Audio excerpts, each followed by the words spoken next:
He moved across America to be a high school teacher.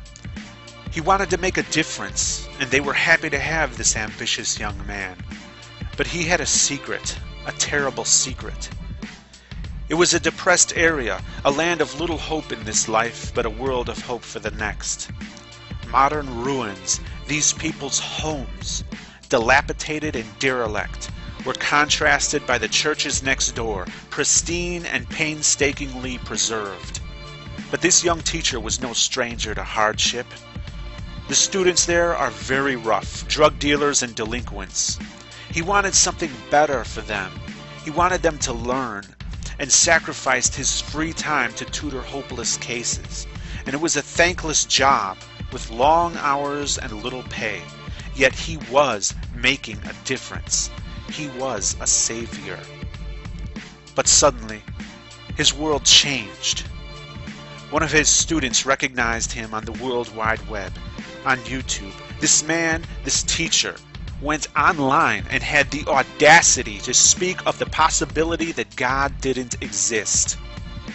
He made videos about theology and atheism in the privacy of his home, separate from his class, and forced those videos upon nobody.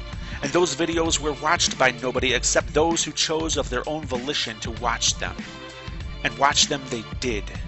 They were good videos filled with logic not easily dismissed by theists. He was always civil and enjoyed the discussions that he evoked. How dare he? News of his presence online spread through his school like a rampant infection. He was ridiculed.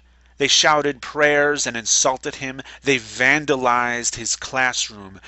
They drew on the chalkboard, telling him to go back where he came from, surrounding the words with crosses. And they didn't use chalk. They used marker so that it couldn't be erased. And some of the students asked him if it was true, but they couldn't bring themselves to say that damning word, atheist. And on the day before, they greeted him with a nod and a smile, but now they shake their heads and scoff as he says hello.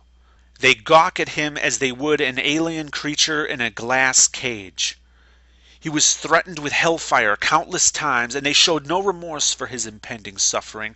Rather, they were gleeful about it. He would burn for disbelieving, as if he deserved it, as if he could pick and choose his beliefs. This good man was condemned and shunned by convicted drug dealers and assailants, people who he went out of his way to help, people who knew on the previous day that this man was one of the good teachers. And they turned on him without thinking twice. And his fellow teachers confronted him, as students gossiped about him in their classes as well. He was told to get rid of his YouTube channel before the administration had a chance to investigate, or he'd certainly lose his job. All it would take is one angry parent, even a drug dealer's drunken parent, who needs to sober up before being able to comprehend the horror of his precious child having an atheist for a teacher. So, at the risk of becoming homeless, he deleted his channel. In a microsecond, he lost his connection with thousands of friends. In a microsecond, he was cut off and alone in a place that hated him. In a microsecond, excellent, insightful arguments against theism, arguments we could all use, were wiped out. They won. They stopped him, but only for a microsecond. Here and now, we have the power to make his voice louder than they ever feared it could be. The power to make their bigotry backfire in ways they didn't imagine. They, of all people, should have known about martyrdom. He could no longer show his face, but he still has a voice and he has the drive to use it. Subscribe to him, learn from him, use his arguments, make this video viral, make his voice loud. He is now called Grappling Ignorance. It seems that those who were once fed to the lions have become the lions. But no matter how much they cheat, no matter how much they stack the deck in their favor, they will never defeat us. even as we have the integrity to be fair. We're invincible because we have a weapon that no Christian could ever have. Because the moment they have it, they cease to be a Christian. That weapon is reality. Atheists are everywhere, and we are as ancient as the very first God ever proposed. You cannot recognize us. We are male and female, black and white, gay and straight. The only way we can even identify ourselves is through our free speech, and many Christians would take that from us. But be very careful about how you treat the minorities of today, because we will be the majority of tomorrow. I fear that because of your deplorable treatment of others, the persecution your book says you will suffer will become a self-fulfilling prophecy. I don't want that to happen. And I pledge here and now to never discriminate against somebody because they're a Christian or a Muslim or a Jew or none of the above. And I want everyone listening to me to do the same.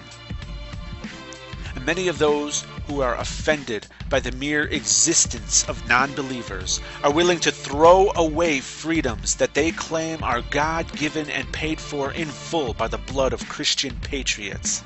And they're willing to do that just to shut you up. Why? Well, for many, it's because their cherished beliefs cannot even withstand the most basic of honest scrutiny.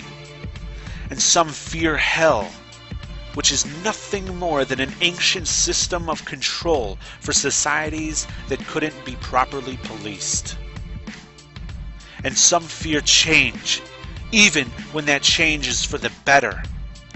And the rest, the ones who kiss God's ass, honestly believe that the omniscient, omnipotent, omnipresent creator of all things, the most powerful being that ever existed, needs them to come to his defense. That may seem outlandish, but it's not. Because for certain, you will never, ever see God fighting his own battles. These Christian apologists are full of intolerance and expecting us to swallow it, but I'm not allowing this. First they claim this is a Christian nation, and then proceed to try to merge their little doctrine into biased legislation, like we should give a damn about the God they praise, or their book of contradictions written back in the days. Some mythological, hypocritical bullshit that tends to distort shit, and then you wonder why we all ignore this. You're atheist to each and every other type of God. For all you know, the one you worshiping could be the fraud. Yeah, I know, we taking it out of context. That's what you would say next, like it's so fucking complex. Guess I'm an evil child of Satan, keep on mocking me. Average Americans do not want a theocracy, so keep your mysticism deep inside your mental prisons and let us grown-ups make our own decisions.